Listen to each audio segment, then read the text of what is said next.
Good evening, ladies and gentlemen, and welcome to this week's edition of Fake Accent Unite. This week I'm joined by the ever affable Britisher. Good evening, sir. Good evening. So fly fishing, town planning, and what was the other topic for the day? I don't know, you selected them, Britisher. It's just something ridiculous. We're also joined by Binary Surfer. A little bit Yeah. more. Good The other evening. topic was Britisher needs the helicopter. Good evening. Good evening. Britisher loves helicopters. Yes, I've just remembered. Yes, it was horticulture, wasn't it? Horticulture, yes, Yes, of yeah. the great British But, foxglove. but Binary suggested helicopter maintenance. People now claiming that we started late. I think you'll find we started it before it hit 2031. Thank you very much. But lovely to see you all this evening. Certainly gone for a much more overtly political edition this week, guys. I hope that you're not too drained from your day to deal with the... What on earth is political about horticulture? Of course, Britisher, you still believe... We're going to talk about the horticulture of the Labour Party. That's what's going to happen next. The pruning that's been going on. Various pot plants, yes. Yes, indeed. And that sort of thing. Politics is gay, says a politics channel, Harry N. Gladive in chat. So that's always good. Glad to see you punctual and less than a minute late. Fantastic. What is this profile picture? Yes, if you go back, is it last Fake Accents or the one before? Yeah, it's only going to be here for another week, and then it will change on the following Fake Accents. Thank goodness. Yes, this is because Not So Obvious is trying to make out that this was only for 4 weeks. It is only for 4 weeks. Whereas I have pointed out that it was in fact promised to be the avatar of his for 4 months. Now, it was not for 4 months. Anybody in the chat who agrees with me that I remember correctly and that he is in fact pulling our leg and trying to get away cheaply here, by all means let it be known in the chat that you also recall it having been promised to be his avatar for the next 4 months. You are such a boomer, Britisher. The way that you do it is you say, if Mark said it was for 4 months, press 1. That's as far as it goes. It was not. Don't you want it to me, chat? Just... Well, good to see my mod saying shut up. Since Mark has already proven that he will readily sell his dignity, you could always offer him extra money, chat, for an even more humiliating avatar. Good like, I don't know, Anita Saki's in with a strap on.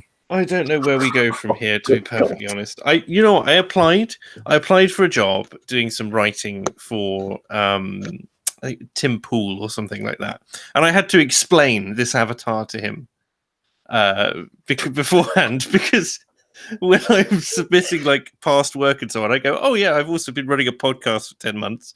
Should you fancy checking it out?" Oh dear, bit late to the party. They didn't just assume that it was whimsy, did they? No, it's just like, oh, I'm not a weeb channel. I'm really not a weeb channel. Oh god. No, it's safe to say that I regret my decision. I clearly set the price far too low. It was supposed to be a ridiculously unattainable goal, not something which they could just roll into anyway. Well, there's only another sort of 3 months and a bit, so you should live it down in no time.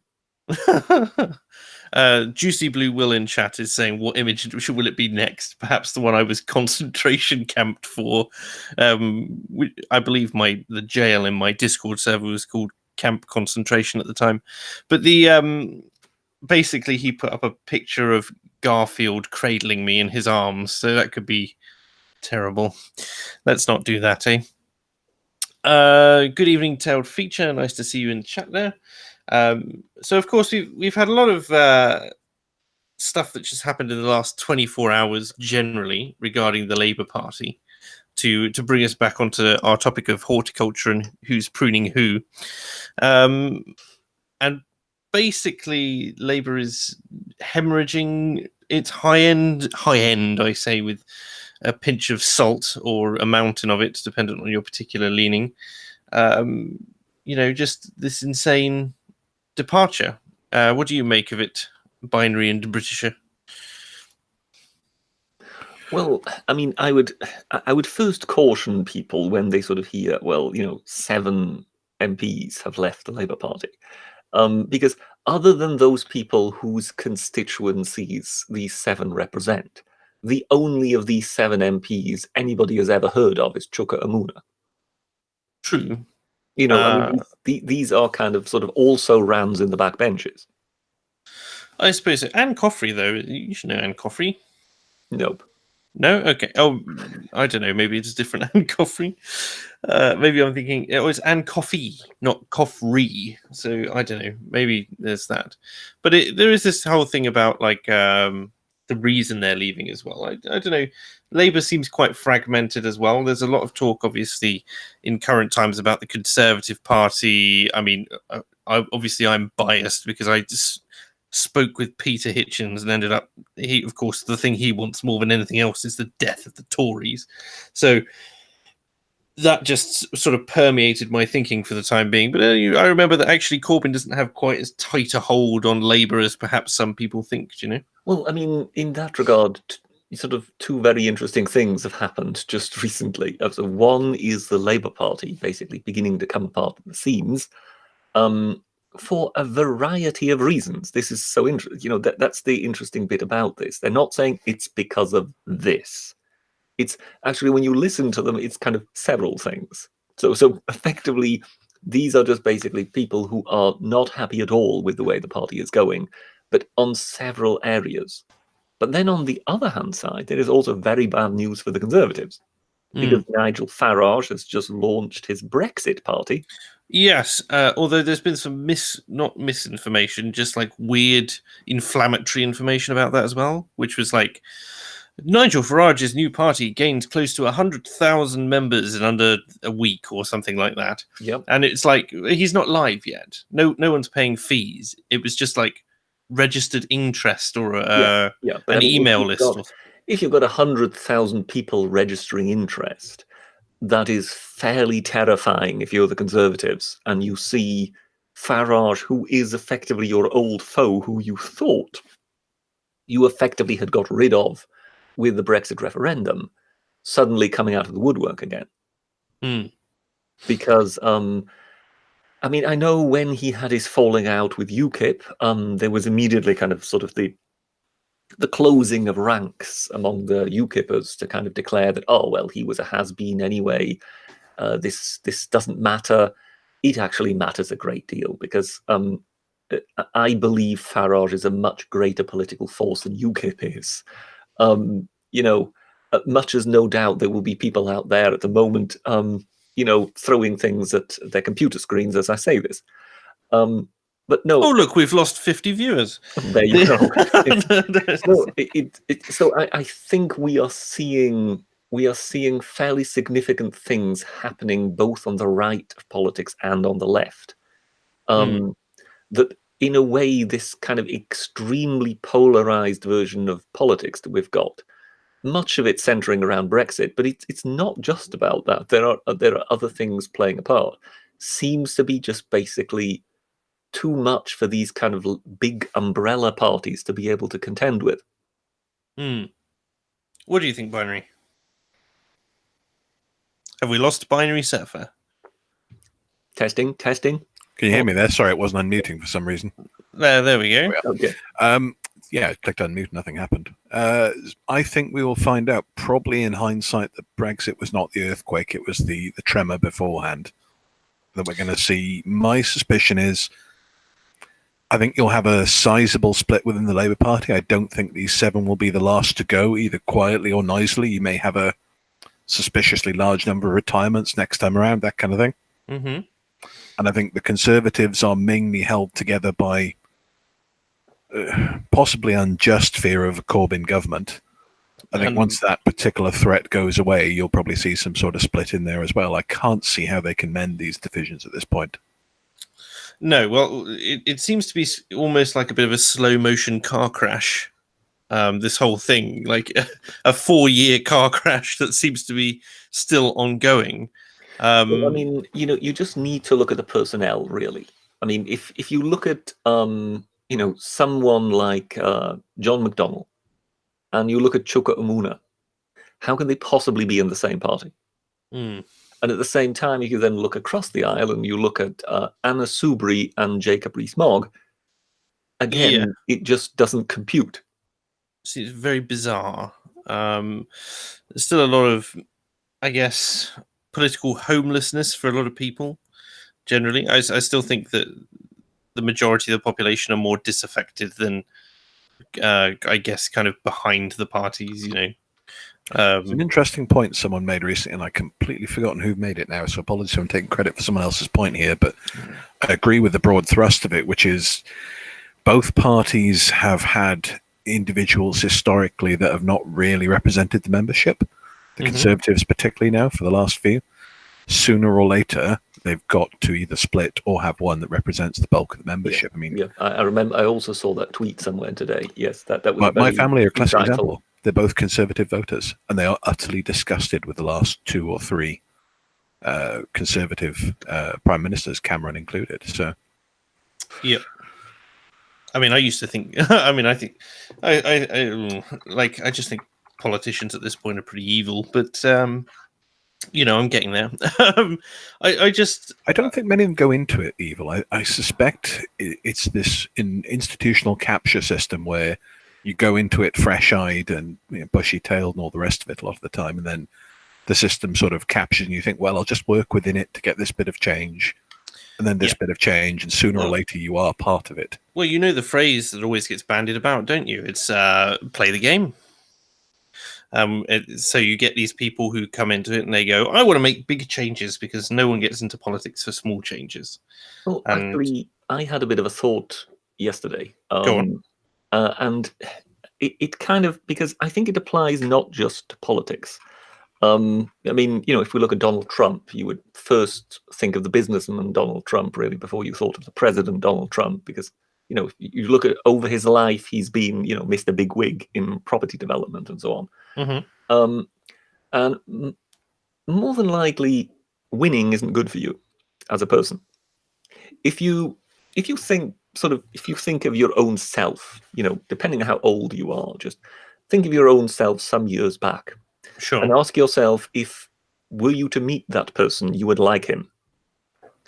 Then there's a very good chance you would actually think him absolutely obnoxious. And the reason is because, we sort of think, oh, well, you've matured, you've become older, you've become wiser.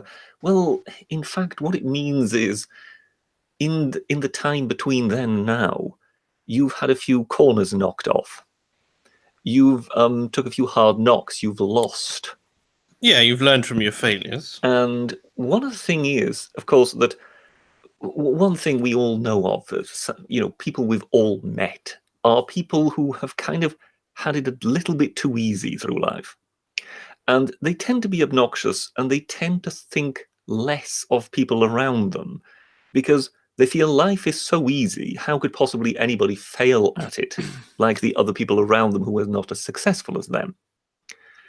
And if you think of it, politicians, they are really all the winners, because, they win, no doubt first they kind of acquire some kind of, economic independence in order to be able to do this in the first place. But then they are the people who win selection, who then win elections, who then, they keep on winning in that regard. And it kind of further boosts their ego, and they continue to think that they are someone. And well, there's something to be said for the winning aspect. I mean, the reason why so many people, of course, say, oh, why is it that politicians become, so disconnected from the common people? And you just go, well, it's because their entire life becomes, after a certain point, when they reach a certain point in the organization, although they may have had to work hard to kind of survive at the beginning, because most people who go into politics aren't paid at the beginning, they become to the point where their entire life is managing social connections in order to ensure that they're still employed. And that's all it is. And so they become very well versed at that. But that's very distant from the person who's chugging away doing the day job, the 9 to 5 or whatever. Oh, yes. I mean, undoubtedly. They become ever more distant. But I sort of think that there's more than likely also something to it with the fact that you're looking at the successful people of society. And that therefore you're also looking at those who have perhaps had a few less kicks in awkward places, if you know what I mean. Are you telling me that Boris Johnson hasn't been kicked over the course of his lifetime? Yeah, he tends to be more the one who bowls over little Japanese kids in rugby matches. And that's phenomenal. I remember that. and in that regard, I think that is kind of fairly reflective, and I think that's why more than likely you find so many, well, almost exclusively, not just so many, but almost exclusively obnoxious people in politics. The Davey in chat saying Theresa May is successful, and I go, well, she's Prime still Minister. there. She's still there, isn't she? She's still Prime Minister. She's being paid an awful lot of money to do it. Isn't she Prime Minister really? Because no one else would take the job at this point, though, frankly. Also true. No. I think there would be quite a few people who would leap at it. Are you sure at the moment? Are you sure there's not a lot yes. of people playing that game? No. I think the idea that, oh well, this is a poisoned chalice and everybody is kind of waiting for her to kind of drop the ball and then pick up from there. No, I think right now, Michael Gove would more than likely bite off someone's nose just to get a chance at it, if you know what I mean. That went a different way to what I was expecting.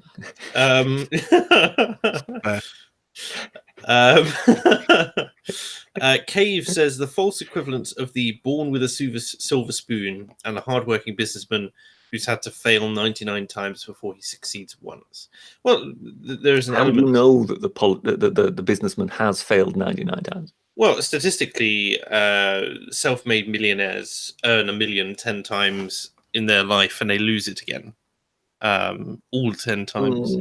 That sounds like a strange rule. I understand that it's not. It's just of the 99 of the 100 businesses, 99 will fail, but they're not all run by the same guy. True. So the same guy may have had, say, 2 failures and 1 success, and it's made him really rich. And at the same time, there will be people who come along. I mean, I've not heard that Jacob Rees-Mogg went bust 4 times before he got anywhere. Well, no, that's not. So there will be people who just basically sail through it.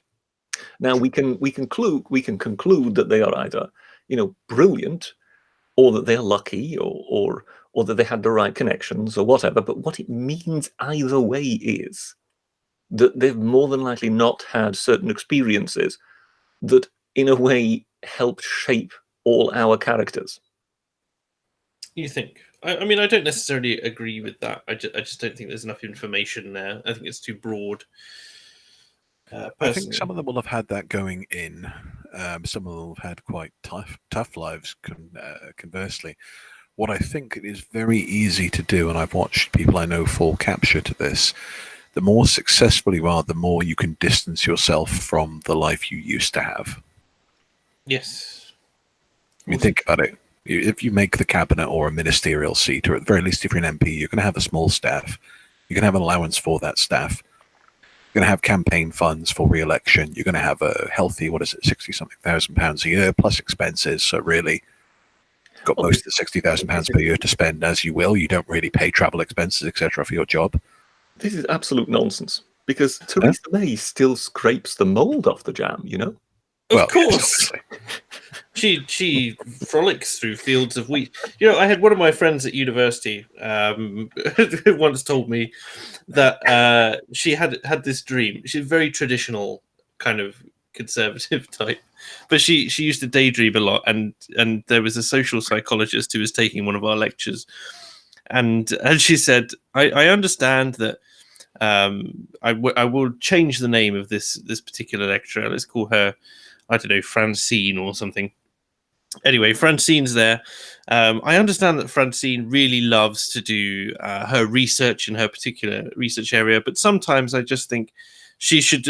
I daydream of her sitting there she's German, like sitting in a field in Germany, bouncing her 5th child on her knee whilst wild Theresa May's frolic through fields of wheat nearby. It was just such a strange image that just stayed with me. Oh yes, she was quite insane, by the way. But I think you all share with me the how shall we say, the sensation of humor at Theresa May letting it be known. Remember, she didn't actually come out publicly and say it. She let it be known that she had said it to the cabinet, or that cabinet sources reported her saying that about her scraping mold off the jam. And you just think, yes, this is once again one of these desperate attempts to sound as though you are, one of the common people. It's the British version of hot sauce, isn't it? Let's be honest. Very much so. Precisely. Yes. It's the reason why people took against Ed Miliband eating a bacon sandwich. It wasn't just because he looked stupid doing it. Which he did. It was because everybody knew that this was a kind of a demonstration of, oh, look at me, I'm just like all of you. Isn't it interesting? Everybody kind of pointed out, look, you can't even eat it without gurning. Isn't it interesting? It's conversely why Mog is so popular. Yes, because he leans into the toughness. And isn't it interesting though that Farage didn't have the same backlash for going down the pub and answering questions? I think that is who Farage is, though, to some degree. I mean, he is either a master actor who has managed to keep this pretense up for 20-something years, or that's probably who he is. Yeah, I think people are very tired of politicians that tell them what they want to hear, not what they believe. There was something in the old fire and brimstone style politicians of the, what would you say, British 70s, maybe even early 80s? Yeah, very much so. They believed it. You might not have agreed with them, but there was some fire in their belly. Yes.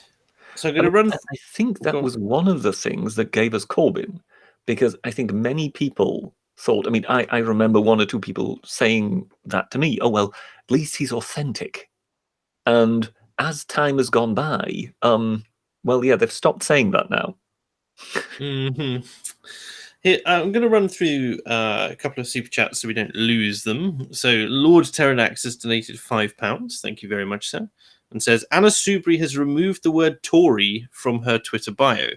And it is possible that 5 to 6 Tories could go, nearly wiping out the majority. The government majority, that is. And not the majority of the British population. Does that not balance out with the 5 or 6 from Labour, though? This is the interesting part about these defections. The defections themselves don't really change the calculus unless they happen on one that is, side of course, or the other. unless basically the majority really counts on whether you can muster 50% of the parliament. So basically, if those 7 that have left Labour vote against a government notion, and Labour does so too, then you still need to have somebody you can rely on in order to give yourself that majority. So if the Tories lose personnel, they are really in dire straits, because they're only just being kept in the majority by the DUP. Dylan98 has donated €2, thank you, and says, favourite British PM in the last 100 years? Who's going to say Clement Attlee to piss AA off?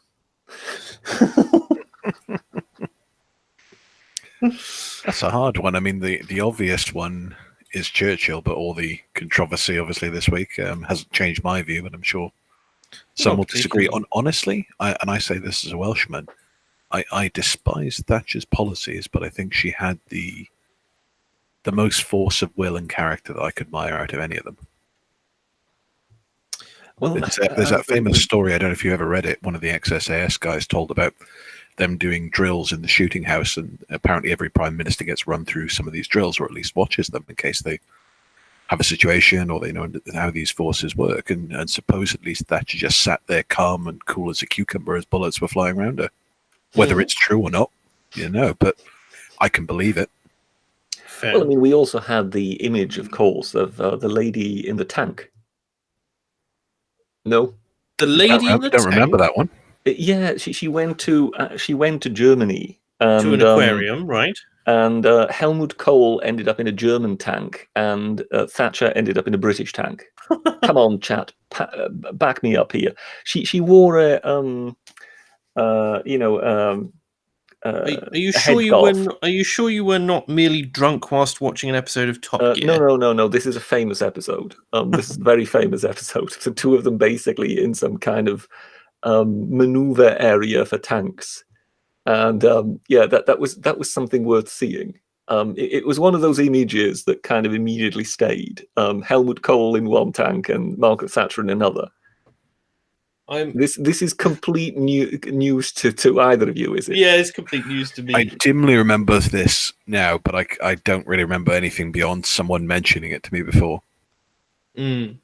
I like the thing with prime ministers is my knowledge of our political history is remarkably dim, as I imagine most of my generation's is, and we've really only experienced, like I experienced, the tail end of Blair, Gordon Brown, obviously Cameron, and now May. But it's just like Miliband was forgettable as well. I do. Mr. Not So Obvious side chat. Sides chat. I will go to the sides chat. Why not? It says I'm going to screen share this just so that the chat can see it. This is the tank with Thatcher in. There you go. I think that was her in the tank. Yes. It could even be another image, but I think this is the one that I seem to be recalling. And you can tell it wasn't photoshopped because Photoshop didn't exist at the time. But the I just like, as I say, I just have not had that much experience, and I have not done a comprehensive history myself yet of British prime ministers. So the only one I can really call back to is, I say, I have a lot of respect for Winston Churchill, and that's about it. I don't even know that much about Thatcher, to be perfectly honest. Well, I mean, one of the problems, of course, that most British post-war prime ministers have is that they basically were overseeing a decline. You know, so basically you've got the empire slowly, gradually falling apart, and they are the ones who kind of preside over it. It's Right. very difficult to kind of reap much glory from that. Let me see. Did you have a favourite British prime minister, Bridger? Well, I mean, you know, it's the obvious one, and I will just say it because I love to annoy those people. So yes, it's Winston Churchill, and that's that. Lovely. I hope that answers your question, Dylan. Silly Sailor has donated £2 and says, "Are you talking about Tingegate? What is Tingegate? Tingegate. Tingegate. This is a new thing. You tweeted I at think me. he's referring to that Kofi, whatever her name was, the Labour MP that left, went on the, not Daily Politics, but Politics Lives, whatever the lunchtime show is now, with Joe Coburn on it. Right. And started talking about it not just being about Jewish people of any race with leaving and the racism in the Labour Party, blah, blah, blah, blah, or something to that effect. And then she started losing the plot a bit and started saying, well, people have, you know, whatever tinge and colour, and she immediately got accused of being Yes. racist. Let me see. Coffee. I forget the exact circumstance, but that was roughly it. Tingegate, dear God. Apologizes for tinge comment. It's not quite as good as Watergate, is it? Let me see what we've got. Past week, here we go. Apologizes for misspeaking bad. No, Angela Smith claims. Let me see. Has apologized for a gaffe during a live TV interview on racism just hours later. Appeared to describe ethnic minority people as having a funny tinge. She'd been speaking about how a person's race or gender put them at a greater disadvantage on BBC Politics Live, and she said, "I would add to the argument to say that a white working class woman finds life hard enough." Well, how would you know, dear? But a BME working class woman, and this is the gender aspect, will find it even harder. But it's not just about color, you know. And then something about the recent history of the party I've just left suggests it's not about being black or a funny tin, you know, from the BME community. Or a funny tinge. Of all the things not to improvise when saying. I love it how you've come round to my side in such a short time, Mark. Go on. Well, when she is talking about working class women, and you and me there say, well, how would you know, dear? Because really, that's very much along the lines of the point I made earlier. That's funny. I just think it's like a really stupid thing to say, and it's like a verbal gaffe. But you just think if you're doing that by accident on TV, like how are you describing? Yes, but in all fairness, I still say it's about the spirit of things, and I find it I find it absolutely appalling that it's quite clear what the woman meant. But the very people, on whose side she is actually taking, immediately take the opportunity to savage her. Of course, And any excuse. You see blood, you go for it. And you just sort of feel that this is just absolutely ridiculous. But I'm afraid this is now the world we live in, it appears. Mm. But what you expect is she just resigned a matter of hours ago. They were desperate for ammunition to hit her with, and they found it. Oh yes, her own fault. The mad mercenary is donated to Aussie dollars. Thank you very much, and says, "I am Suri, mate. Okay, Suri, I was donk on my serves." I assume he's drunk. He was very drunk last night, and posted some things and had to be jailed. So, I'm glad to see he's back to his usual self again. And Dylan98 with another €5. Thank you very much. And says, well, Labour was originally founded as a socialist party, Britisher. So why are you surprised or annoyed a socialist is in charge of that party? Well, I think it's all a matter of, what you evolve into and whether you move with the times or not, isn't it? I mean, we have always had the left and the right. The left and the right as political wings are as old as time. Dare I mention the Romans? As old as perhaps even the Romans. What we perhaps need is a little timer that runs in the corner saying "time till Britisher mentions Romans" and have it running Precisely, down. Well, we yes. need anyone has the ability, the artistic prowess to generate a fake accents unite bingo sheet, so that we can just mark off whenever Britisher does things. That would be great. So no, what I mean is that in a way, the contest is there between the left and the right. That the contest between the left and the right has not always been about socialism. The left has not always been socialist. The left precedes socialism by a considerable amount of time. And in a way, it then is a matter of the left moving with the time. And I'm sorry, but when it comes to sort of old-style socialism, that has long since had its day. Yes. You would think by the time that the entire Soviet bloc went bust, somebody might have clocked, okay, perhaps need to move on to something else. Which, well, that wasn't of real course, socialism. is what Mr. Blair tried and spectacularly failed to do. But it's that. Basically, yes, there is one side that represents certain interests, there is the other side that represents other interests. But it doesn't have anything to do with Karl Marx's Kapital. There's just what do you think in terms of were you ever a fan of Tony Benn? You mean the one who closed down the pirate radio stations?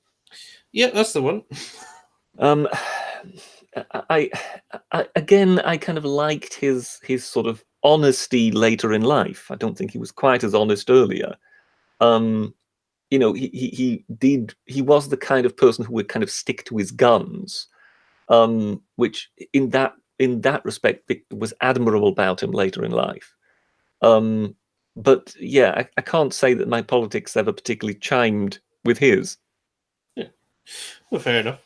The staying on the subject of the Labour Party as well. So I'm going to screen share again, and you should see this popping up now. Have you seen this of late? So Labour has pledged to prevent universities from going bust. Oh yes, because there's no way this can go wrong. Absolutely no way whatsoever, of course, to protect failing universities. It's like universities would be prevented from going bust under new plans. Of course, this completely removes the incentive of the university. Ask the question, is there at the moment any great threat of universities going bust? There's been some talk again of stripping away a little bit of the cost of university fees. And I was wondering more if this has to do with defunding that's gone on in Europe of some of the sciences that the left is very heavily in support of, in inverted commas. Sciences. Also entirely possible. I wonder if this is them getting ahead of the game for once. Oh God, I hope not. But it's also because there are plans to overhaul the Office for Students, which is apparently a government thing which I've never heard of before. But plans to overhaul the regulator reflects fears about some universities' viability. And you just wonder, like, universities should be spending within their means, thank you very much, and giving them a get out of jail free banker style too big to fail clause after they reach a certain point is a bit much, do you not think? Labour are very clearly just shoring up their base, as far as I can tell. I think they're kind of recognising they're still a long way from power, and they're looking at everything they come out with seems to be about shoring up the base at the moment. Dylan98 just to chime in as an aside, saying for €2 that reminding us that AA voted for Blair. So did I the first time. Oh dear, yeah. I mean, who was Blair running against in the first one? Wasn't it Haig or someone awful like that? The first one was against Major. But the second one was against Haig? Then I think the second one was against Haig, and then the third one was against Michael Howard, with Ian Duncan Smith being the quiet man in between, whom the Tories got rid of without any help. Someone accused me of having Ian Duncan Smith as my hero the other day, which concerned me. Interesting. I've heard from people that neither know him or know people that know him that he is actually a fairly principled guy, despite everything that's been heard. I can't lend any credence to that beyond trusting the word of the person that said it. But I know virtually nothing about the man. I hate to say it, but so the government said that the Office for Students already has strong powers to regulate universities, which is slightly concerning anyway. But there have been increasing concerns about the financial sustainability of higher education institutions, with reports that 3 are on the brink of bankruptcy, relying on short-term loans to get by. And you just go, cut programs, cut staff. Like, if you give the power to the government to bail out universities in this way, all that ends up happening is that they go, oh, there was nothing wrong with us doing what we're doing. We could be saved by the government. Well, here's something interesting for you about the universities now. So I interviewed for a HR job in a very well-known university about 5 or 6 years ago now. 6 years ago, I think. And you know the name. It's a top university and all the rest of it. And one of the things I was looking at was how they hired people, and that was part of the interview process. They were asking me quite a lot about, okay, well, where do you get all your people from now? And we said, well, we're actually talking about the students, not the faculty. Okay, help me understand your demographics. Saying, well, we're about crudely 20% Asian at the moment. We expect to be about 30 to 40% Asian in our demographics. And overall, we need to grow our year-on-year attendance numbers by about 3 to 4%. Talked it through, and it was only afterwards when I came away I realized that level of growth isn't sustainable forever, and it's particularly not sustainable when you start taking it from overseas when you're depending on overseas countries for a large portion of your revenue, because the overseas students give disproportionately more money than the UK students per head. Right, yeah. And look at this and go, at some point that market starts to tail off, and at some point you're not going to make that 3 or 4% growth target. So you're like a business now that can fail effectively, because you're predicating the growth of all the faculty, the services, everything around ever increasing growth, and that's not sustainable indefinitely. Yeah.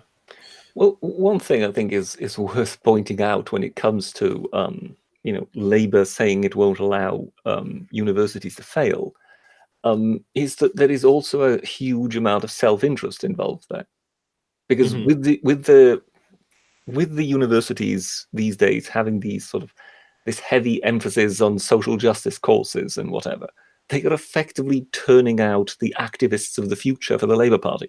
Yes, that was kind of what I meant. Are they trying to get ahead of the game effectively and prevent a damage to their base? Well, it is interesting noting the universities that are going bust. So JS here is thankfully super chatting them at me, saying 2 on the South Coast and Bolton are going bust. 3 more UK unis are in shit. One had a £1 million bailout.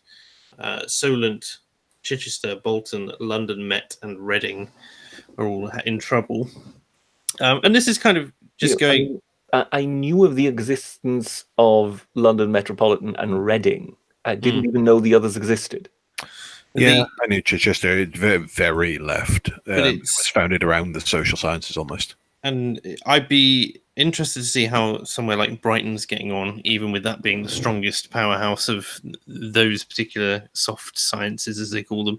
But I'll make a few inquiries. I know people that might know. but it's a strange one, isn't it? But you just go, particularly when it coincides so heavily with the National Union of Students, which is also going bust at almost exactly the same time.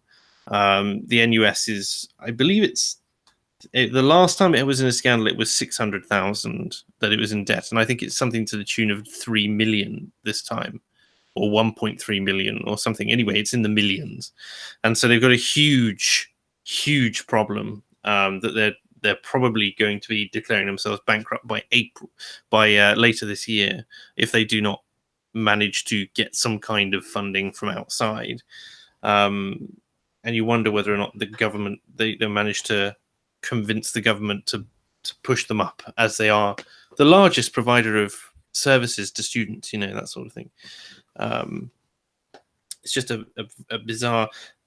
Again, I think this is a consequence of they've all capped their fees at the maximum that they can, but they're still not spending within their means. This just seems like a really bizarre business plan, or a bizarre model. This is why they're treating it like I didn't explain it very well earlier. I was trying to think of a better way to put it. So a business tries to take market share by investing some of its future profit instead of taking it and cashing it out as profit, giving it to the shareholders, the owners, whatever. Yeah. Use some of that money to try and grow its market share. That is what the universities are doing, and they're predicating it on indefinite growth, which is madness, frankly. So they're spending money with the expectation that year on year they'll get 3-4%. Correct. When the student ratio doesn't drop. And realistically, they're not getting that, so they're making a net loss. Correct, or that they're at least not getting it every year. Yeah. That's dodgy. Of course, Universities Minister has suggested that some providers may, in a small number of cases, exit the market altogether as a result of strong competition. I don't see a problem with that personally. But the Shadow Education Minister highlights that the Office for Students itself would not bail out providers in financial difficulty, which is an interesting thing. So you go, is it just money for existing institutions, or what? If it is, and you have to be proving that you're doing well in order to get that money, then that's a massive unfair advantage, isn't it? Are you suggesting that three of us get together and found our own university, which can then not fail? Well, I would say the four of us, of course, including my good friend Jordan, who's quite keen to start up an online university anyway. He's going to do that, and that's the kind of disruptive event that you can just see would absolutely pull the rug from under the market, in the same way that Amazon did from the high street, if you think of it that way. Yes, there's a further thought beyond that. With these, well, it's funny because it's like the Open University kind of tried to do that, and didn't quite. The common institutions are still there. People aren't flooding to the Open University, so you have to kind of, if he was to open a university online, it would have to have the credibility and the accolade, shall we say, of accreditation attached. I think the OU tried to expand massively at a time where there wasn't necessarily the demand for it, before all the student fees had gone up and the rest of it. I think I'll channel AA for a second. I think that there is a fundamental supply and demand problem here. The problem is that demand far exceeds supply. Universities are frantically trying to pull people in, and a lot of students are now realizing that businesses do not value most of these degrees. I can tell you, we get, the company I work for, we get hundreds, if not thousands, of applications per year, frankly, for people that have absolutely no marketable skills in the field whatsoever. And they've paid 10, 15, 20, 25,000 pounds for it. They have little. No, that's the best case. That's if they're funded by the bank of mum and dad and just took the basic student loan. Yeah. The worst case, back when I was a student, I left university in 2002. Yeah. One of my friends was a medical student. She left with, I think it was £48,000 of debt. Well, as I say, I'm looking at mine now, and I'm on the minimum student loan, and I'm still looking at 60,000. Yeah, I can believe it. There is a point beyond which the economics of this no longer make sense, and they no longer make sense so badly that the average person can see it. Yeah. But back to the story for a second. The shadow education minister is obviously claiming the Tories are all to blame, right? So the Tories have unleashed a failed free market experiment in higher education, because this is a free market, isn't it? The higher education system is definitely a free market. They created a system that goes to the very heart of their ideology. So I have to put on the evil voice now, right? A system where market logic is imposed on public goods and where the forces of competition run rampant. Competition is bad, by the way, at the expense of students, staff, and communities.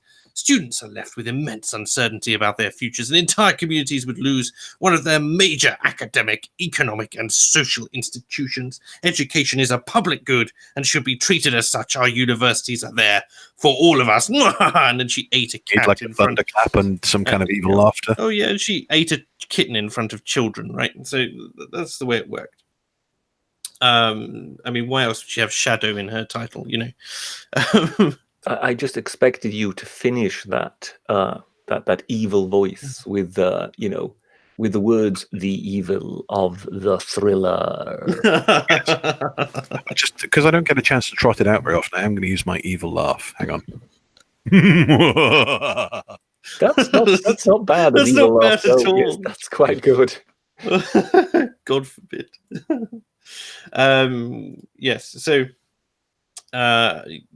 universities are in competition with each other to attack students, and the larger and more popular universities have been opening up more places to take advantage of the significant funds each student brings with them at the expense of the student and the government and whatnot. So, Wasn't there a wonderful line in Yes, Minister, where Sir Humphrey is at his old university, and the two chaps who run it are kind of trying to explain to him the problems of keeping the universities going. And one of them refers to Africa crawling with academics traipsing about the place trying to sell sociology degrees to the natives. selling them to the natives. I haven't seen that particular. As I say, that series would never be made these days, but it's just perfection. Yes. Yes, that's What's funny about it to me is the what was his name? The actor who played Sir Humphrey. I can't remember his name. Oh Christ! I always think of him playing the Madness of King George, but Nigel Hawthorne, is that right? I think that is him. Yes, Nigel Hawthorne. Yeah. The funny thing is, all the anti-gay jokes that are in there, he was gay, obviously. Sat there making all those jokes. Yes, yeah. I mean, there's the he could, of course. There's the famous one, isn't there? Whether at the How'd you destroy a political career? Yes. Whether at the gathering where all the heads of state are meeting, that when he has where the prime minister has his showdown with the French president, and before that, Sir Humphrey is doing the rounds talking to various politicians, and isn't it the Russian ambassador who sits him down and then gropes him? What? Remember that one? No. Again, yeah, no. Are you having a bit of a Freudian slip, Britisher? No doubt someone in the chat will be able to back me up on this one. Yes. No. Speaking of Russia, has anyone noticed that the Trump-Russia thing has completely collapsed this week? I haven't heard about it in a long time. I did see a brief thing earlier. Wasn't there some report by some congressional inquiry or whatever? Yeah, the Miller probe is still not finished, but the congressional inquiry, I think, has come out and basically said, look, we've not found anything. Isn't it the longest congressional probe in the last century or something ridiculous like that? Well, you always have to be careful when you talk about, things being long or whatever. I mean, if I recall correctly, Theresa May's being the longest running Home Secretary was held up as a sign of her competency. Just see where that's taken us. She's competent at staying in power, but that's about it. Well, you see, there is a very good reason. There's a very simple reason why she was the longest running Home Secretary. Yes. She was a woman. Yes. Well, no, I mean, David Cameron, who, of course, call me Dave. He was, he was in with the kids. Call me Dave. he was always being criticized because, of course, he had so many old Etonians, and he had not enough women in the cabinet. Mm-hmm. So he was constantly under assault, no doubt to some degree by people who supported Theresa May, because it didn't matter what the woman did. And I mean, she dropped some clangers in her time at the Home Office. No matter what she did, she couldn't really be fired. Because if you're the prime minister who is constantly under fire for not having enough women in the cabinet, how can you then fire the most senior woman you actually have? Well, you can. Just the fallout has to be greater for that than the fallout of firing her. That's the calculus. So That calculus is hard to she square. just survived, and she survived, and she survived, and that was it. But mainly, had she not had that ace up her sleeve, she would have been gone long before that. Well, look at Diane Abbott. Can you really tell me Diane Abbott would be still in office if she was anything other than the race? And she is professionally black. She's professionally black. That is what can be said about quite a few. David Lammy, Maxine Waters or whatever Waters in America. I just can't. People who are just professionally black. Yes. I just can't. I can't believe that. Well, I can believe. That's the sad thing. Reading the story the other week about how Corbyn basically was showing off the pictures of that wild romp, and someone managed to get hold of Diane Abbott's private diary about how it was the most exciting romp she'd ever had. Did you see the stuff about his marriage, by the way? Dear God. I mean, this sort of thing normally interests me, but I thought it's Corbyn. I'll have a quick glance. Go on. Apparently, as part of their honeymoon, he refused to take her to a hotel, his first wife. He took her to camping in a field somewhere to visit the grave of some famous revolutionary and fed her cold beans and that kind of thing. So they felt like they were in the trenches again. Basically, you just read this and you think, wow, I can't imagine why he got divorced.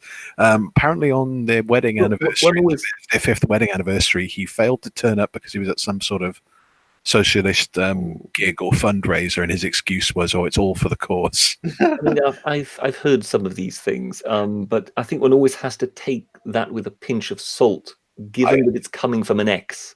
Yes, I do take that with a pinch of salt. I mean, but if the man is Trump would suddenly be telling us, various details about Donald Trump at a politically inopportune moment, would we necessarily pay it much heed?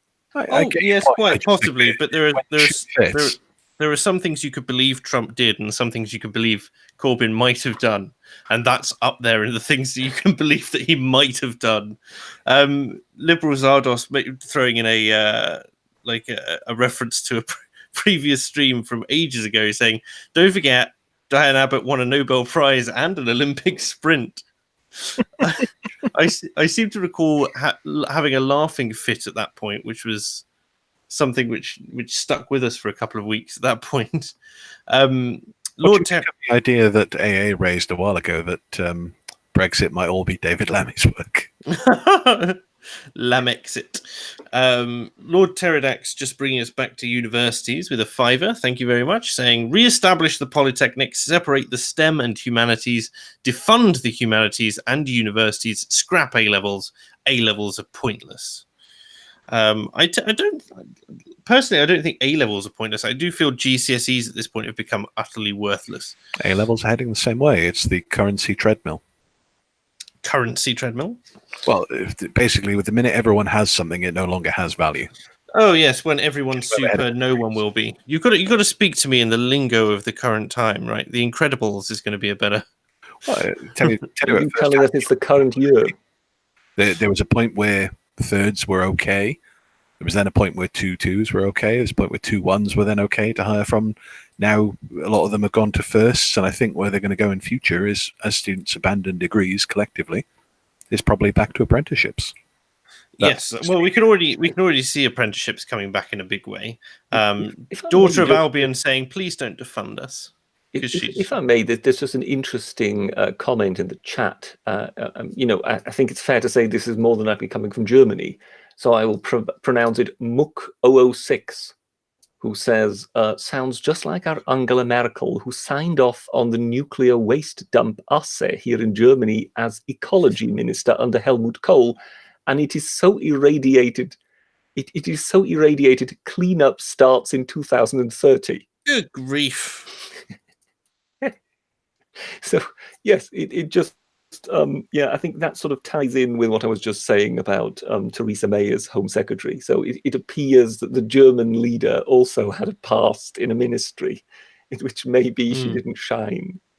Cephas99 does point out quite poignantly as well that AS levels have now been completely dropped. And I understand if you don't understand what those are, Britisher, but they're a half A level. And for our international community, that's for more than you. So you would have your secondary education of an A level, which you could do half of and get something which would still give you some points. I think it was like a third of the points of a full A level or something like that. But they've been completely scrapped now. So yeah, we have this kind of weird devaluing thing, and I think it's one of those things because I always took for granted. You kind of just go, well, good grief, man. Sorry, I had to mute my microphone. when you go through the education system, I just thought you were having one of those Jekyll and Hyde moments. Yes, he's tail end more. Sorry, that's quite all right, man. When you go through the education system, you just kind of take it as passé that it's always been there, even though it's not. And so it's one of those strange things where you go, oh, actually, a lot of what I did in education was useless, and this could be done so much better. It's just bizarre. I don't know where our education system is going, but it looks like it's imploding at some point in the next sort of 20 to 30 years, in my estimation. For something significant is going to have to come and rock the boat, basically, in terms of what we consider. And you're quite right, Binary, in that apprenticeships seem to be the way it's going. Although the public backlash to apprenticeships has been really interesting. So one of the things which my local council offered was a computer science apprenticeship recently, which basically you would be paid an apprentice's wage, which was relatively low, but enough to sort of get by in the area. And you would be trained in programming, I think C and C++, and you would do Python or something. And then you would go through, and at the end of the 5 years, I think it took to complete. So you would do 3 years of including part-time training. Then you were tied contractually for the final 2 years where you'd be paid a full wage, and then you could go into whatever industry you wanted. But it was just to make sure that they got their money's worth out of you. And that would be that. But then people were moaning about the apprentice's wage being so low the entire time. And you go, well, the only alternative is you go to university and you rack up this enormous amount of debt, which you're never going to pay off, and you have to treat as an extra 10% tax anyway. For that, then that there is no real entry bar to apprenticeships. You can be as unqualified as you want and get onto one. And secondly, there's something that a lot of people don't understand about apprenticeships. Unlike a university course where you can essentially drop out of it at any time, with an apprenticeship, or rather the university can fail you for not getting the grades, etc. The apprenticeship, when you're doing it through an employer especially, the employer cannot withdraw you from that apprenticeship except in the event of bankruptcy. And they're very incentivized as well to keep you around. Yes. There are huge incentives, tax breaks. There's the apprenticeship levy, for example, all these kind of things. So it is so unlikely that you would lose your apprenticeship unless you do something truly magnificently stupid. It's almost a guaranteed qualification if you've got anything about you at all. Not to mention that you also come with that with industry experience. I mean, like, I look at my qualification now, right? So there's only 2 ways that you can go in order to go anywhere in my particular discipline. That's into universities, into behavioral or clinical work. And if you do behavioral or clinical work, then you're going to make virtually no money as a clinician unless you get a government contract, or you do university work on the side. And if you do behavioral work, then that's very, very competitive, and very few people want to do it. And you need a minimum of 3 years experience. And given the fact that it takes 9 years to fully qualify as a behavioral, it's a 12-year plan in order to get to the starting wage, which is about 50k. So you're just going, that's a pretty steep entry requirement, and a lot to go wrong in that particular period of time. when an apprenticeship, which gives you industry experience as you go along with your qualification, shaves, even if you did it that way, shaves a third of that time or a quarter of that time off. If it was offered in that particular manner, it's just This whole thing was a scam anyway with the universities. There's absolutely no doubt now, you can find the records of this, that Blair basically drove these numbers up to try and hide the unemployment statistics. yeah, also that.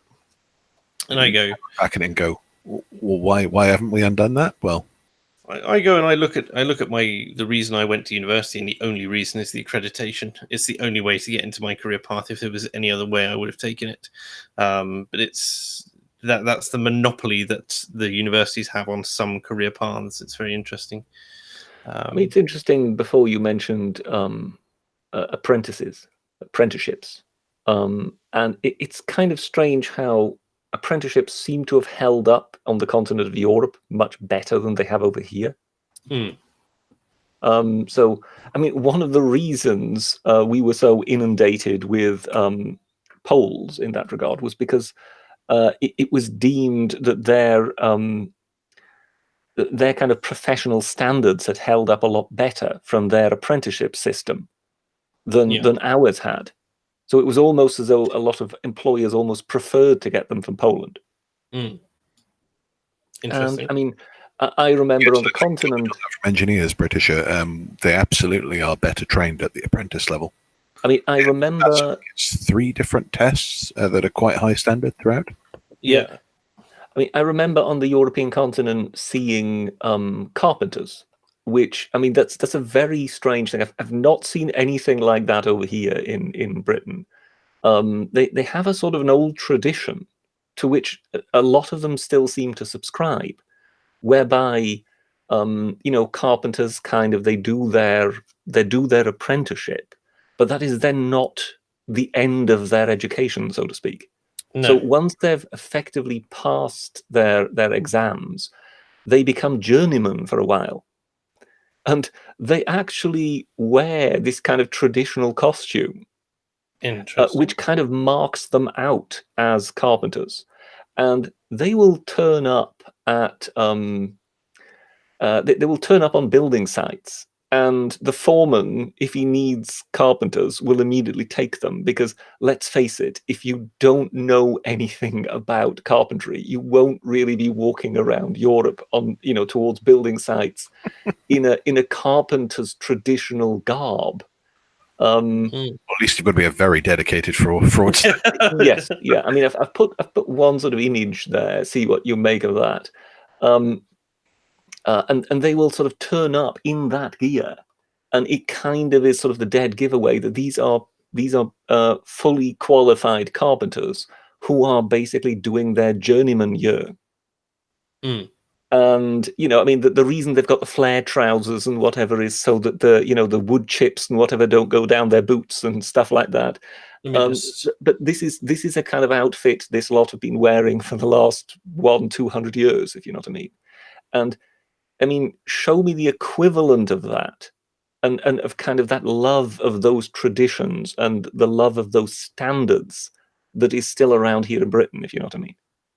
Interesting. And here I just thought that you'd picked out a random picture from the continental gay scene. Well, interestingly, that still does exist in a few niche areas, British. Purely because I have a friend who is one. Stonemasonry, for example, they still do have their master craftsmen and that kind of higher qualification levels, where they have, even as you say, traditional honors and orders and the rest of it. But as you correctly point out, most of those things disappeared somewhere between 20 and 30 years ago. Mook Zero Zig says they also have an earring as part of the tradition. Yes, I believe they do. Yes. So no, I mean, I remember. I really remember. Sort of. Waiting for a bus and things like that, and then 2 chaps like that would come along. Covered in wood chip and whatever from a day's work, and yes, they would just literally wander around Europe, and they would be pretty. They would be pretty certain of employment, simply because yes, it was kind of understood these people knew what they were doing. So you could easily hire them. Interesting. And of course, once you then have built up a certain amount of experience, having been on building sites all across Europe, by that time you can imagine your actual skill level will be quite high. Yes. Moving on to our second kind of... Before we move on, can I just ask one thing? I was curious of people's opinion on this. Go for it. Why do you think the left now holds the sort of traditional working class tradespeople in such contempt? Because there was a point where they were absolutely their bread and butter voter. It happened over Europe, as far as I understand it.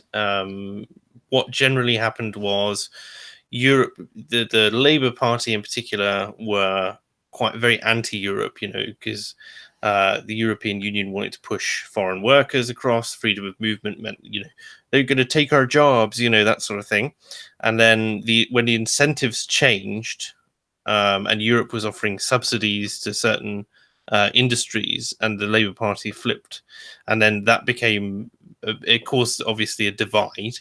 And all that's happened is that the working people have hemorrhaged.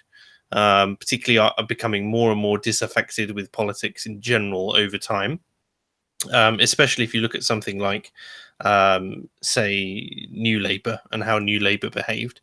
So suddenly you've just got this idea that the only people left are the people who are not really that working themselves, although they like to think of it. And then they've transitioned from being a champion of the working class to despising the wealthy, and so that's all that's left there, as far as I'm concerned.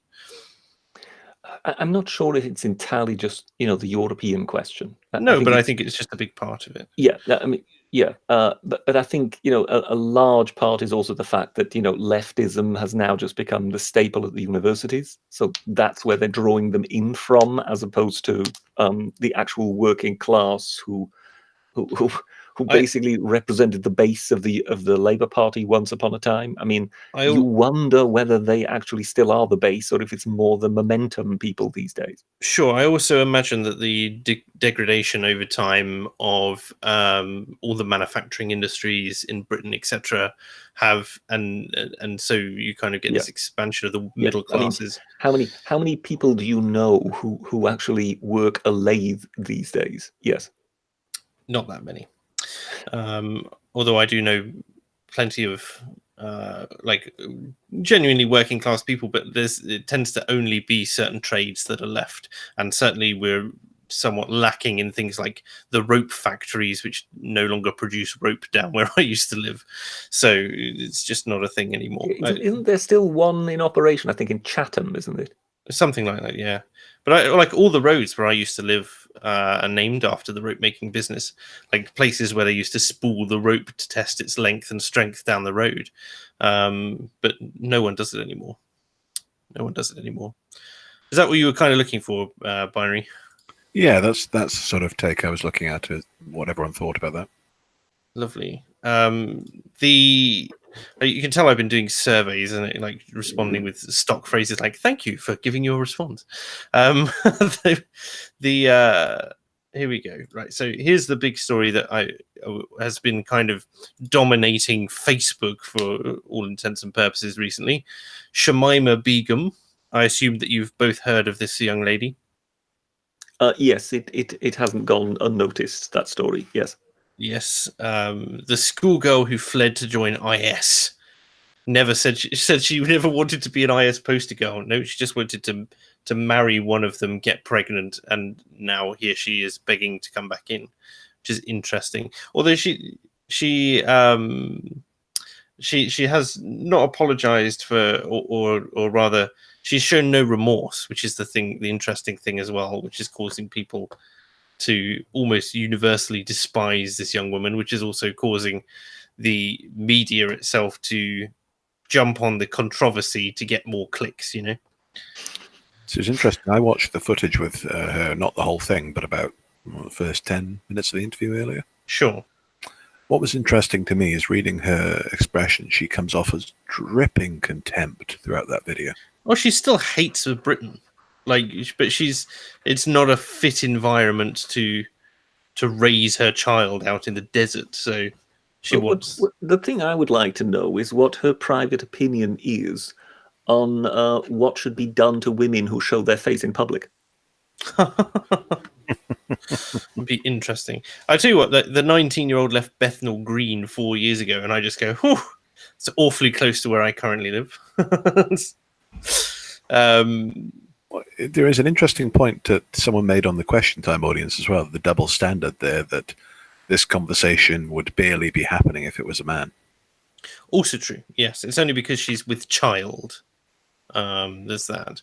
Well, I'm to be honest, I'm not sure that is entirely true. I think a lot of it has got to do with the fact that this is a known story. You know, Maybe. because it made headlines when the three girls left. So Yeah. effectively, there is a story that they can effectively warm back up again, if you know what I mean. Right. Whereas most of the, I think it was actually Sarah, daughter of Albion, who earlier on Twitter sort of said, you know, what about the 500 men who we believe have already come back from there? Yeah. And that's just it. They are in a way a statistic because they are faceless. There is no connection to something. I mean, that very photograph there on the screen, that is the photograph that went round as one of the three girls when she ran away, if you know what I mean. Yes. So that's what I mean. That there is a context there.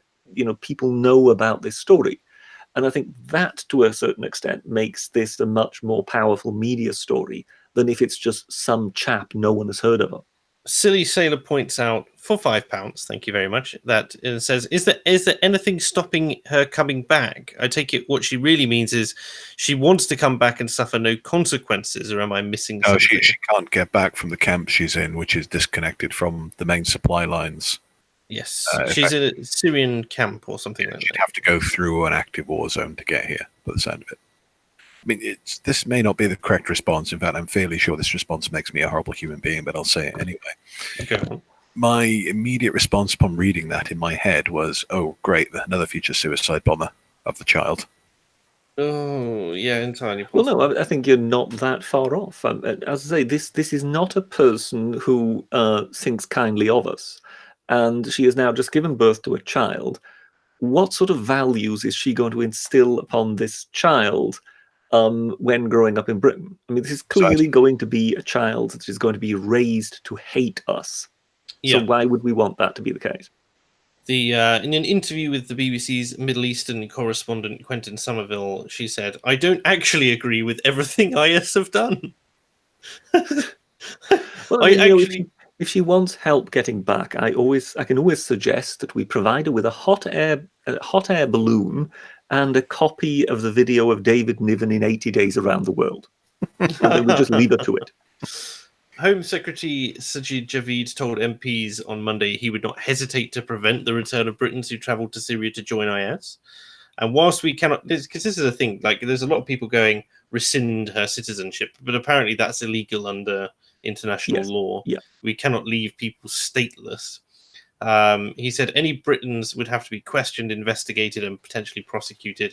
And there's the thing with the statelessness of don't do something to your enemy that you wouldn't want done to your friend, isn't there? And it's a precedent I'm not sure we want to open the can on. No, and there's also, I mean, there's a lot of people in chat saying death because it's high treason. And I can certainly sympathise with that. Then again, can a 15-year-old commit high treason? I'm not sure. That's the question. Depends at what point you say the crime was committed. I mean, there's part of me that sympathises because this girl was obviously either extremely badly raised or brainwashed. You know, take your pick. Well, I mean, when it comes to the badly raised and brainwashed, the three girls when they left and they hit the news, they were known to the police. And the reason they were known to the police is because the police had interviewed them about the disappearance of another girl from the same school. Right. And so basically, we are to believe that this is all due to brainwashing from the internet. But funnily enough, this brainwashing from the internet hasn't affected a random selection of girls all across the country. No. It's affected 4 girls in exactly the same locality. Yeah. But it's not to do with anything, you know, with anybody local. No, it's not even to do with their religion. Families of interest, or all the families are innocent. The mosque is innocent. Nobody has anything to do with this. It all entirely happened on the internet. Yeah, Now, they I'm sorry, basically I simply don't believe that. they basically woke up one day. False, yeah. They woke up one day and Facebook told them to join ISIS Yes. in Syria. Yeah. Daughter of Albion in chat, who sadly is not joining us this evening, says, "We cannot leave people stateless, but there's no such thing as borders." Well, Sarah didn't join us this evening, but she did send you a picture, AA. That God, because I was reading a comment from AA on Twitter. Sorry. Sorry, he's going to hate that. He's going to hate that. I know. Go on. Go on. You know you want to share the image from earlier. I will. Oh, which one was this? The Discord one. The Discord one. Oh, Sarah yeah. Send us a picture to share in her absence. Oh, she did, yes. And people, yeah, and then I'll come back to chat. Yes, there was an image on. It's interesting how Sarah seems to be just too intimidated to come on. I think she's just bored. That's the main thing. Yes, here's Sarah's random beaver shot for everyone who wants to see it. There you go. Enjoy. I'm sorry, Sarah. I'm not really. But the going back to link your Discord, I have law. My Discord. Let me see if I can generate a link. Why not? We go invite people. There you go. There's a link there for SQBXK if you can get that in there. In fact, I'll put it in chat. Why not? And get in. But going back to chat, someone said she defected to an enemy state, but of course, people don't recognize. People don't recognize Islamic State as a state because you can't give it legitimacy. So it's one of those catch-22s. If you don't recognize the enemy as a state, then you can't say that she defected to an enemy state and is a citizen of theirs. Yes, it's very tricky. Enigmatic for £2 says the drone strike is the safest option, my friend. There's too bit. Yeah, no problem. I love that the chat has now completely lost its mind over the beaver. Thank you very much for that one. Academic Agent says I've just got in and I'm in the bath, so cannot come on stream. But I imagine that bath is now steaming even more with rage from Binary referring to me as AA. Well, I mean, given that we always talk about the morality of the third biscuit, how long is it permissible to wallow in a bath before it becomes immoral? Well, it depends. It's freezing cold. The third hour is immoral. That's all I'm going to say. But yeah, so back to Shamima here. Sajid Javid, I think it is, yeah, saying, if you back terror, there must be consequences. More than 900 people have left the UK to join the conflict in Syria, adding that those who join IS have shown that they hate our country and all the values we stand for. So it's very... but she's so disingenuous. Like the whole thing, I want forgiveness. You don't want forgiveness. Forgiveness is more of a Christian value than a Muslim one. It really is, isn't it? It's like she could make her own decisions. She was partly inspired by videos of fighters beheading hostages and videos showing the good life under IS. And she also wasn't phased at all by heads in bins. Heads in bins. Yes, no. I found that a very odd touch. Heads in bins. I mean, play the clip. Watch her face. She's lying when she says that. It did bother. Surely you can't. I mean, you would have to take the body away after the beheading. So you would think you would take the head away with it rather than just place it in a bin. When it comes to her saying, like when she talks about. She might have been lying about seeing it full stop. I just picked up a lie. I don't know what the lie was about when she said.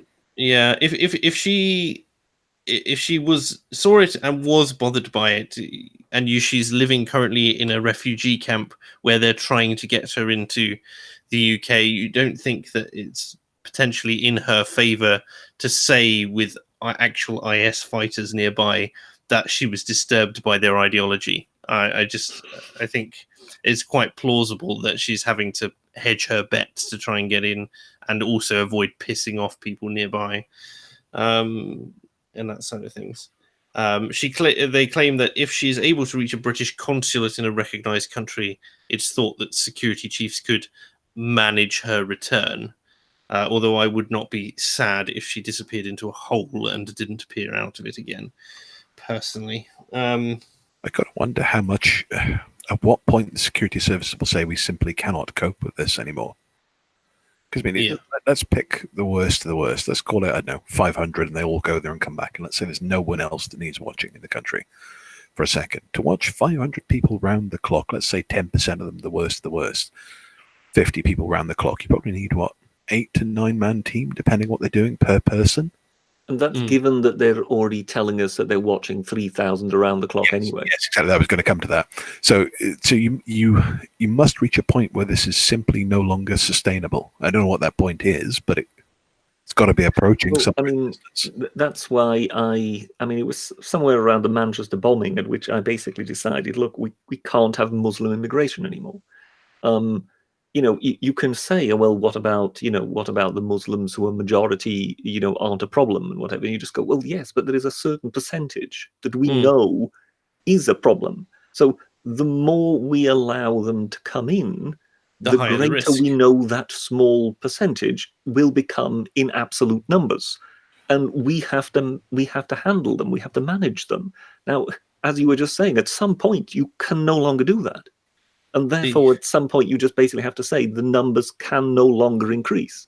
Liberal Zardos points out that we should confine them to some small Scottish island.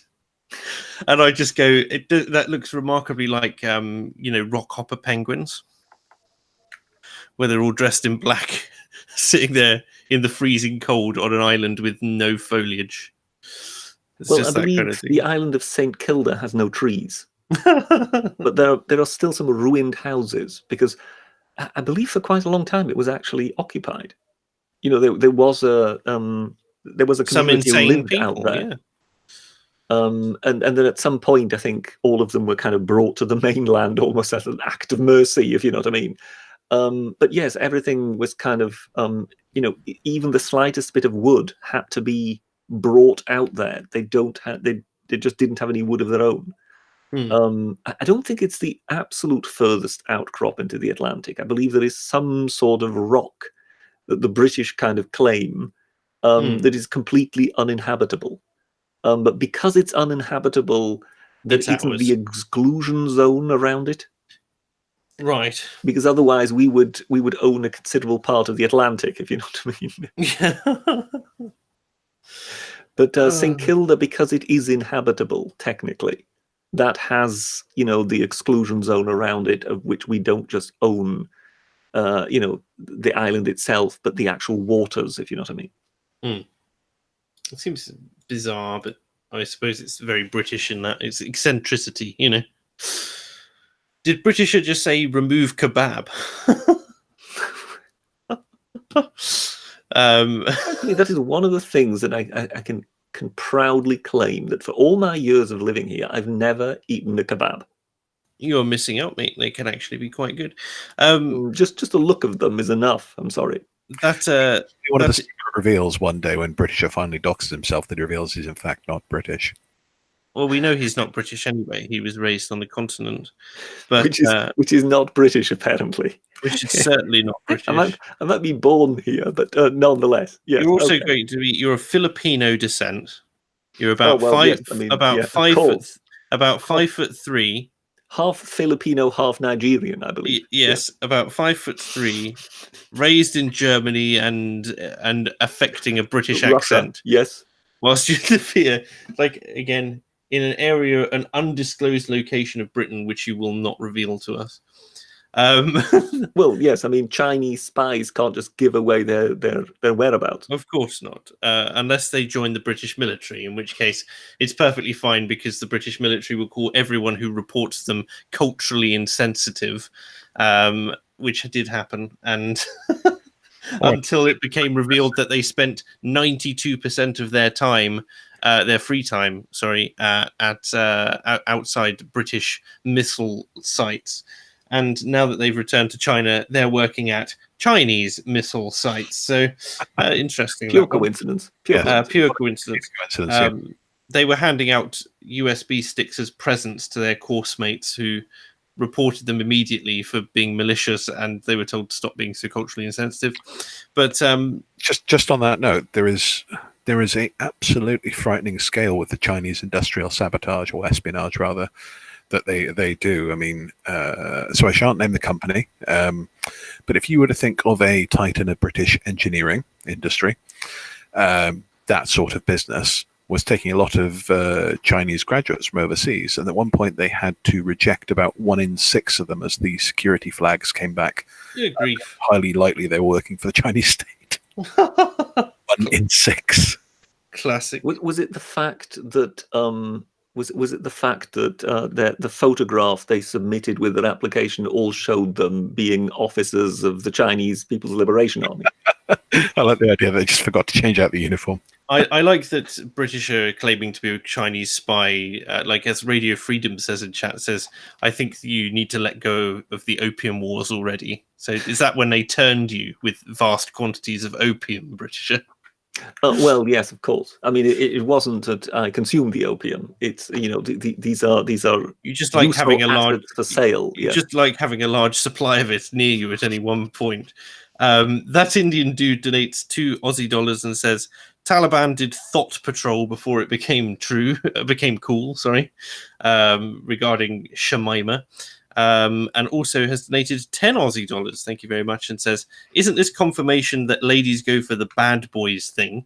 No sympathy from me. The Yazidi girls and their harrowing tales get hardly any press. But sure, let this traitor eat up the limelight.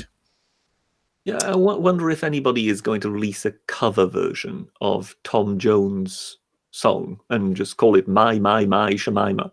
I think you should do that. I think you have discovered your viral video, Britisher. If you do that, there is no way that's not going to reach 1 million views. That's all I'm going to say. On the topic of good videos, that Remember You Are British video is very good, Britisher. You hit the right notes with it. You should be. Thank you very much. Absolutely proud of that one. The emotional note that the right fails to hit. That absolutely is the right kind of note to hit. Yes, you did well. Very well. And I hope it does phenomenally. The Harry channel, $5. And again, another praise for you, Britisher, saying everything in 100-meter radius of the Britisher is legally considered Britain. Oh yes, of course, yes. I've always insisted upon that. Yes. It doesn't matter. It doesn't matter where you are. It's always Britain. My visit to Washington DC is coming up soon. Yes. Things get very confusing if you ever visit Jerusalem, but let's not go there. Yes, I will just borrow a line from Tailed Feature. Mine. What's the film with that in? The seagulls. Mine. Yep, that's I dare admit that's where it came from. Yes. Nemo, I think. Yeah, Nemo. Yes, I remember seeing that and just absolutely bursting out laughing, and therefore, how to reflect Scotsman's reputation in monetary regards, and then suddenly that came to mind, and I thought, yeah, that would be a good line. Ganja Blob Flankius, what a name, donated £2 and said, have some money earned from working a lathe. So thank you very much. AA being very tearful in chat, by the way, Britisher saying, UO is tomorrow night. I cried watching Britisher's video. I had tears streaming down my cheeks. It was emotional. And I just go, it's one cheek, isn't it? It's the British cheek. It's the Welsh cheek right there. Well, isn't the other one Iranian cheek? Then? Yes, the Iranian cheek is the other one. With the old Welsh rugby team. It's a second photograph, isn't it? The Iranian cheek is covered by a niqab, so it absorbs the tears. So there you go. What were you saying, Britisher? Well, in the video, I think just about the second or third picture is the an old sort of Welsh national rugby side. Mm. So obviously that must have been what brought a tear to his eye. Oh yeah, that was the trigger, It's more the encapsulation of spirit. I know you're joking, but the encapsulation of spirit I thought was perfect in it, Britisher, in that it touches the note that if you are the British, it kind of resonates on a very deep emotional level. That those are the kind of arguments I think that need to be made more. Well, I mean, some people have used an expression that I've not heard before, which was the white pill. Right. And you know, I mean, what I was kind of going for was precisely the kind of the emphasis of the positive as opposed to the criticizing of the negative of the other side. Do you understand what I mean? So instead of basically attacking those who criticize Britishness, try to kind of reinforce the idea of, well, this is Britishness and it is actually a positive. Yes. The academic agent has responded saying, of course, my entire face is made of salt, so there's that. I maintain it's encrusted with salt from his enemies. Is that numerous Twitter interactions he's been having lately? Yes. He has been going a bit savage on Twitter, and I say that as someone who appreciates posted a picture of Anita Sarkeesian buggering Jack Conte once. Staff Sergeant Sniper has donated $2 and says, "Britisher is God." How do you feel about this promotion, Britisher? Well, I mean, you know, it was only a matter of time. But yes, thank you very much. Yes, actually, when it comes to the academic agent, I am actually waiting for him to become so Austrian that he begins yodeling. Yodele he who agent. I see. Yes. I understand. Yeah. And on that note, unfortunately, it is time to end because I unfortunately have to bring it there. We didn't even get onto our final story, which is about Facebook's regulation. But most people will be saying a prayer and thanking Britisher, apparently, that's not come to pass. So it's been an absolute pleasure having the two of you on and talking about these issues tonight. And a pleasure to have you here in chat as well, chat. Thank you to everyone who donated, and we'll see you on the next one. Good evening and good night. Toodle pip. Thank you.